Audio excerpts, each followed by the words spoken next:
Happy Wednesday, UnWoke Nation. I'd like to welcome you to episode 113 of the UnWoke Show, where free speech is welcome, all subjects are on the table, and your boys, Rich and Tim, bring you the latest and greatest for your entertainment, baby. I'm your host, Rich, along my co-host here. How you doing, Timmy? Oh, great, Rich, man. Glad to be back speaking with the nation this evening. Guys, as always, we're going to do some housekeeping before we kick off tonight's episode. If you're just tuning in, or you want to tell your friends about us and where they can find us, guys, we are on Apple Podcasts, YouTube, Podbean, Spotify, TuneIn, iHeartRadio, Player FM, Listen Notes, Podchaser, Boomplay, Good Pods. Guys, we are on all the major podcasting platforms. You can tune in. Plenty of great content out there for you to download and listen to. You can also reach us directly at feedback@unwoketheshow.com. Again, that is feedback@unwoketheshow.com. And tonight we are talking about a Supreme Court case that the Supreme Court heard back in April. And it's called, and the name of the case is Mahmoud versus Taylor. And so what this is about is the Supreme Court heard arguments lasting 1 minute shy of 2.5 hours. And this case involves parents having the ability to opt out based on religious beliefs, their kids hearing about LGBTQ-based lifestyles, okay? So the crux of this case involves a free exercise clause challenge brought by parents of children in the Montgomery County, Maryland schools. The Board of Education decided to include in its elementary school and pre-K curriculum various books promoting LGBTQ plus lifestyles. After initially allowing parents to opt out, the board withdrew that option, even though parents could opt out their children from similar content in the health and sexuality instruction in the county schools. Parents with various religious objections, including Muslims and Orthodox Christians, brought suit. The lower courts only reached the threshold issue of whether there was a substantial burden, finding none because there was no coercion. Okay. Mm-hmm. So, we heard last summer, and especially down in Florida with DeSantis, right?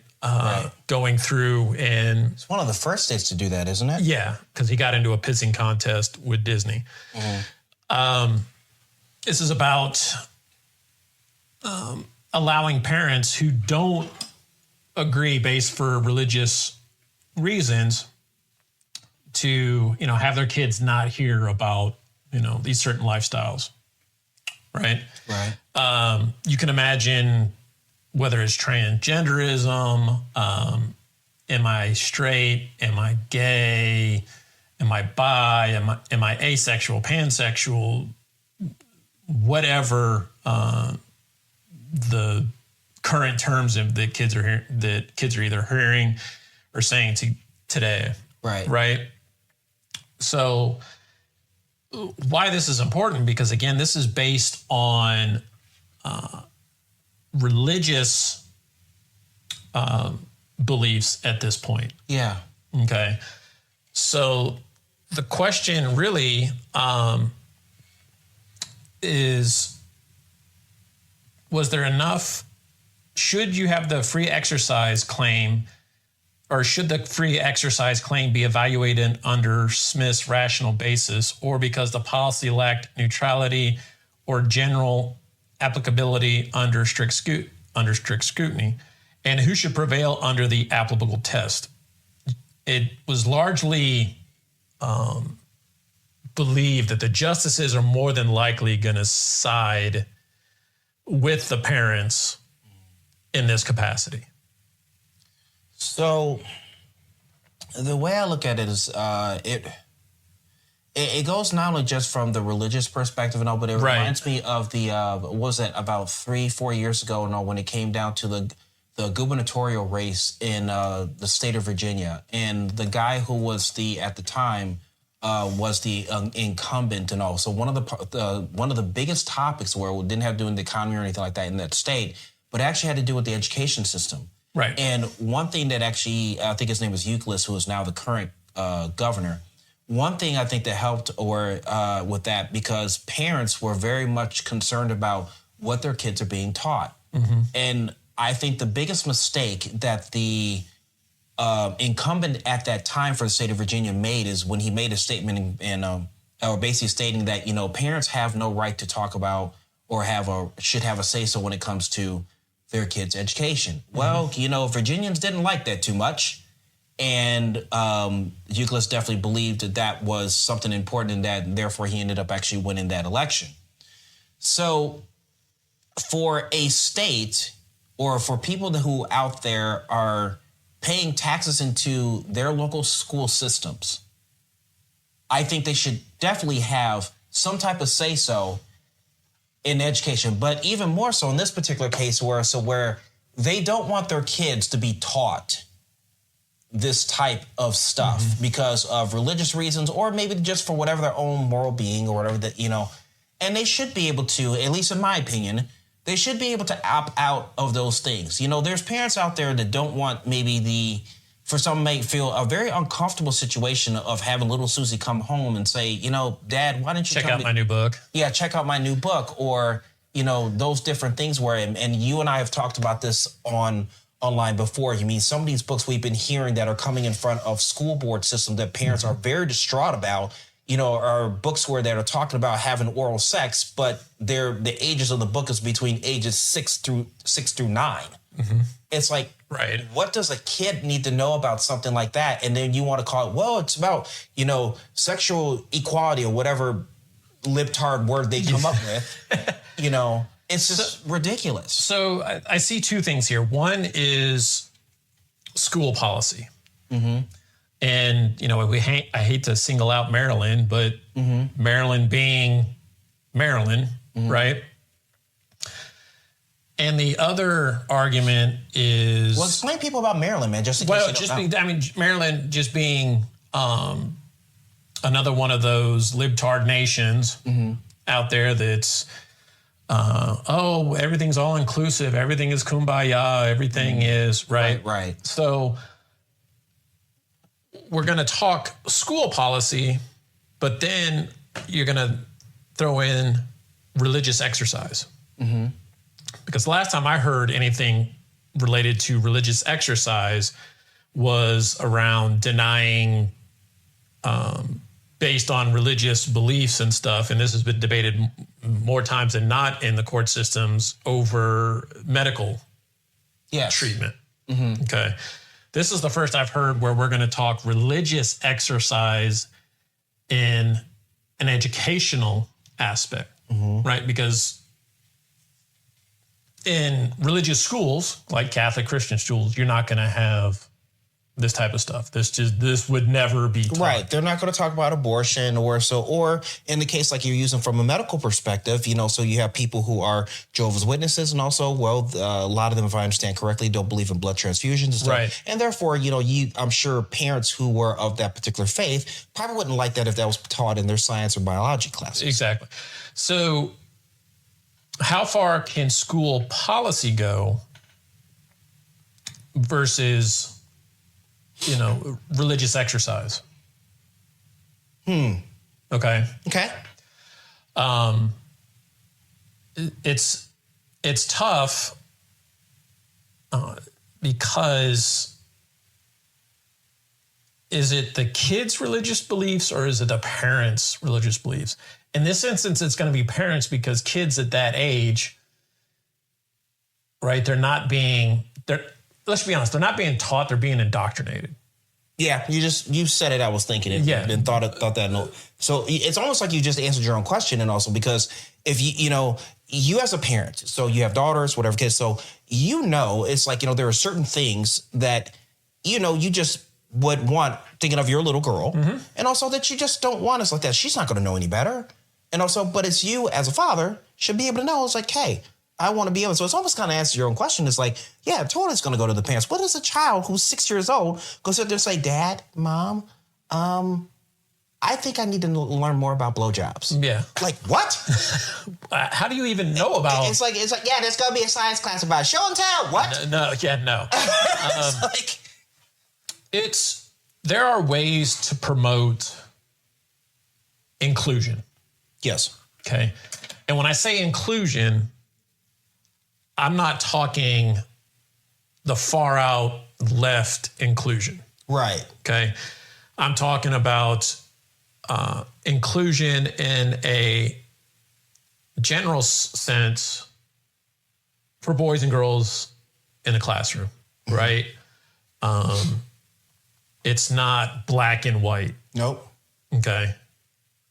Shouldn't be girls sitting on one side and boys sitting on the other. It should be mixed. It seems like that's what mixing, you mean. right? So now we're mixing in white, black, Asian, Spanish, Hindu, I guess. Yes. Right? You're mixing all that. That's the type of inclusion. Sure. Okay. Hey, Joey is a different color than I am. What is that? Right. Or they practice something different than we don't. Why is that? Right. That's okay, right? To want to understand. Absolutely. In the sense of, oh, that's their religion? Yeah, my religion doesn't do that. Hey, Mom, Dad, why is our religion this way when the boy that sat behind me, his religion? That's a different... It's critical questioning. And yes. also, that's what I've always said so one of my favorite classes when I was at college was called Living Religions of the World. And what was unique about that class is that, yes, we had people who are Christians and we also had people who are Muslims and Hindu and stuff like that. And the great part about it is that we always took time through the semester to be able to understand something from their doctrine or something like that. But what it did is that instead of sitting there going like, oh, I wouldn't want to talk to that person because they don't believe this, that, and the other, it made you do exactly what you just got done talking about. It was like, okay, I know people who might be Hindu or something like that. It's like, well, why do you believe in this particular? What does this person represent? And I think what it is, and the reason why I like this so much is because I always believed instead of myself being ignorant, I would rather be able to understand, although I might not believe in their religion, but I would rather be able to educate myself to understand what it is and at least you can build more conversations and stuff. And therefore, it's like, I think that even adds more to conclusions, if that makes sense. Yeah, no, it does.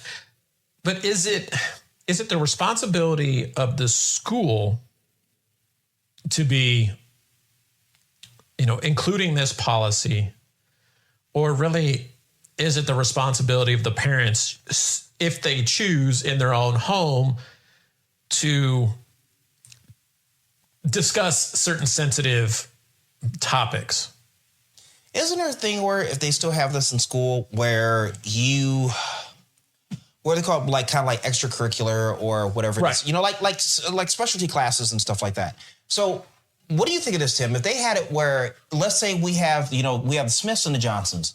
So the Johnsons say they don't want little Timmy to be able to know about this particular thing, this particular topic. No, but the Smiths said, oh no, we're all for Susie being able to know something about that. Why can't they have it so that, okay, we're not going to deny you the fact that you feel that this is what's important, but at least you're able to volunteer that, or you at least give permission for little Susie to be able to be a part of this particular class or whatever the case may be. Or should you even have that class and again, leave it to the parents? That's an option as well. Yeah. I agree. So as part of this, discussion, the American Psychological Association submitted a brief arguing that inclusive materials benefits all students by reducing victimization and improving mental health. So I'm going to ask the first question that comes to mind. What does a elementary school individual know about victimization? No 4-year-old's going to know what that is. Right. So if you and I were to walk in, say we got invited to an elementary school, okay? Somebody discovered this episode. They liked what they had to say. They wanted to, right? And you and I said, how many students in this fourth grade class, raise your hand, have heard the word victimization? What percentage do you think of children would actually raise their hand? Very little. And the ones that do, I would love to ask them, where did you learn that word from? And the likeness is they learn from, stop it. Yeah, your parents. Yeah. Wait for it. Well, if your mom's a Karen. Oh, there you go. Right. Yeah. It's like, because if you got some, president of the Karen's Club or exactly, something. some nut out there. It's like, yeah, my mom talks about victimization all the time. Yeah. It's like, really? But you make a point, man. It's like, children don't know, understand. I think that's what really makes me upset. It's like, we got these nerds sitting around somewhere, thinking of all these words that they want to regurgitate on all of social media. And these kids are hearing it. They're hearing it from their parents. So it's like, no, like you said, no fourth grader is going to actually know. 90% of them are not going to know what that is. It's like, well, are you victimizing them because they don't know what victimization means? They'll come up with something. So the second point to their brief was improving mental health. So I interpret that as these kids, elementary school, they're impressionable. yes, absolutely. Even more so with social media, sure. Well, sure. And, I at one point, I don't know how many kids start ending up with iPhones and they start ending up with, and start getting bombed, right? That's a whole topic for another day and stuff, right? But just by that statement alone, it makes the argument that these kids are coming into these schools, or these kids are attending these schools, and it makes the blanket assumption that they are suffering from poor mental health. Yeah, you know what I think it is? I think they try to use people who are for that type of ideology, use that type of terms like mental health as a way to kind of deal and, kind of dig into your feeling. We've heard that we have a lot of people in society where they do feels before reals.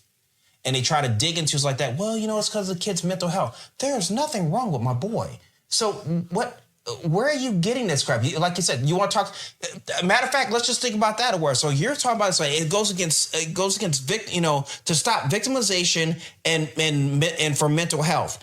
Aren't you victimizing the assumption by saying that these children need mental health? Isn't that an assumption that there's a problem and therefore you're victimizing them?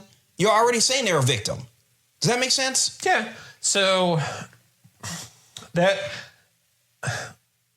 are we talking victimization being a general term? It is. That's exactly what they're doing. So are we talking about societal victimization? No, I think it's them preying on. Are we talking emotional? Yeah. Mental, maybe? Yeah, I think what it is they are trying.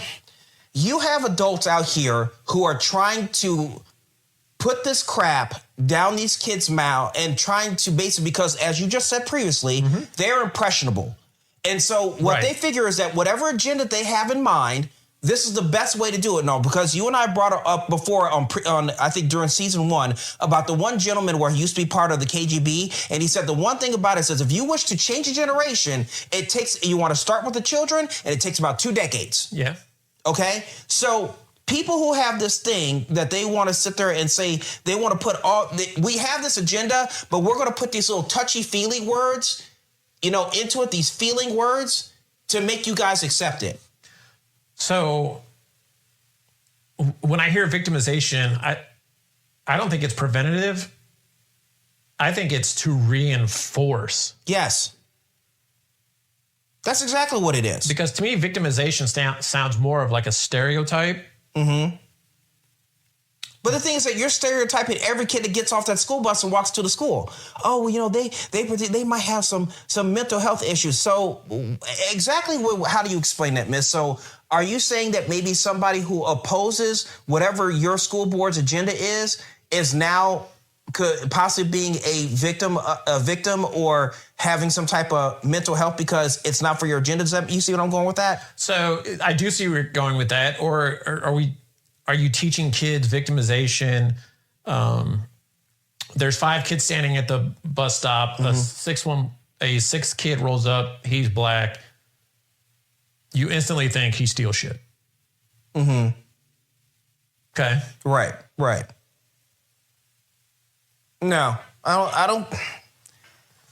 I don't think that's it. I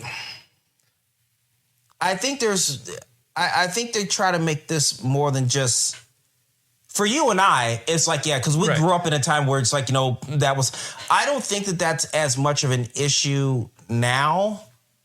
And also, I mean, outside of the whole, black fatigue thing, but that was we're well past. Yeah. So, but go ahead. But I'm stuck on this improving mental health. Not every kid grows up in a strong foundational household. No. Okay. I don't know what the school district is like in Montgomery County, Maryland. Mm-hmm. Okay. I don't know if it's a predominantly affluent county or school community. I don't know if it's a underperforming or if it's middle of the road, right? Mm-hmm. But why? I fail to understand, or I fail to see the role schools play in teaching you to not be a victim, because to me, that seems like something that parents should be owning. Right. Okay. That should be reinforcing you're strong. You're going to be successful. You never play the victim card. You're never a victim. You do this, right? Now, that makes a blanket assumption. Not every household is like that, right? I'm openly saying that there are kids out there that don't get that kind of support, reinforcement. Uh-huh. Right? Get it. They either learn it the hard way or they never learn it. Okay? Yep. But are schools equipped today to handle mental health students who could potentially suffer from mental health? I would honestly say no. I don't. That's I just don't think they are. No, I mean, there is such a shortage of mental health professionals in general. Mm-hmm. Right. But just on the face of what the American Psychological Association, in this literally brief summary, why is it the school's job? Right. And let's take it a step further. The teachers, I mean, how you turn on Twitter, okay, X, whatever you want to call it. How many LGBTQ teachers, how many classrooms did we see where you're walking in? Hundreds of them. That you're just getting bombarded. You haven't even sat down. You haven't taken your pencils out. You haven't busted out the first lesson. Mrs. Johnson, are we going to learn math today? Or are we just going to learn how to dress like a drag queen? I mean, I'm a little confused. Are you Mrs. or Mr.? Right, exactly. A kid should not have to decide whether you should. They shouldn't even be in their brain. Right. Exactly. It's when do I get lunch? When is recess? Right. Exactly. What's my homework? Well, yeah. What's my homework? But you're right. I mean, we're seeing this all over Twitter and all. It's like, that's all it is. These teachers getting onto their TikToks and stuff with hundreds of rainbow flags behind them and whatever silly thing that they're wearing. It was kind of like, you have to ask them, like, Miss, sir, are you teaching these kids anything that they reading, writing, math, anything?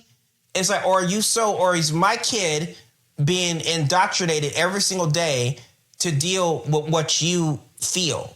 Right. It's like, I mean, no, that's just ridiculous. And also, you're going to sit there, I got a kid who's coming home saying that there's 27 different genders, but he can barely, yep. Yeah. So it's like, but he can barely read his book that you gave him. Mm-hmm. What exactly are you doing here? And that's the question where I think a lot of parents need to start doing. I hope there is a lot of parents listening to this episode and really start to think about the questions that Tim and I are bringing up and asking and understanding why. It's like, you guys don't have to put up with this. Because this is ridiculous. And this isn't us attacking LGBTQ+. No, absolutely not. We're more concerned about, it's like, are the kids truly learning anything? Are they learning anything? Because as of right now, based on the research that we've done or pre-show, it's like we're not seeing that. Well, schools used to be so I'm going to end it on this point. Schools used to be a safe haven. Yeah. Okay. Safe haven from violent acts. Mm-hmm. Okay. How many school shootings have we seen? You know, the last one being what was it? Tennessee. Mm-hmm. Or there was recently a church where a guy was going to try and shoot up a church, but some of the attendees had guns and took the guy out or whatever, right? Mm-hmm. But safe from violent situations, but now it seems like we have to say that schools should provide a safe haven from lifestyle indoctrination. Yes. Right? I agree. And my kids should just be able to go, show up, learn, ask questions. About actual curriculum. Yeah. And not being influenced in one's lifestyle. I hope the Supreme Court rules for the parents based on religion. And I normally, that's not something I would. Yeah, I respect that too. Yeah. That's not something I would say, oh, religion is the automatic get out of jail free card, right? Yeah, I understand. Okay. So with that being said, like I said, I hope that the Supreme Court rules in favor of the parents based on religious. Kids should be going to school, being able to learn and not being bombarded by outside societal pressure. Right. Okay. And the last point, kids just deserve to be kids. Yeah. Just let them be kids where it's like this agenda that we have that's going on in society where, so it's just almost, they are basically force feeding these kids. Right. To basically think as the adults do. And you're not allowing them to be kids. And on top of that, with all this coming on, can you blame why they might even have mental health issues? No, not at all. Or even feel like they're victims constantly on like that? Well, actually, it seems like you're actually enhancing the problem instead of fixing it. Exactly. So, UnWoke Nation, we would love to get your feedback on this topic, guys. You can reach us directly at feedback@unwoketheshow.com. Again, that is feedback@unwoketheshow.com. Guys, tune in. We've got plenty of content on all the major podcasting platforms.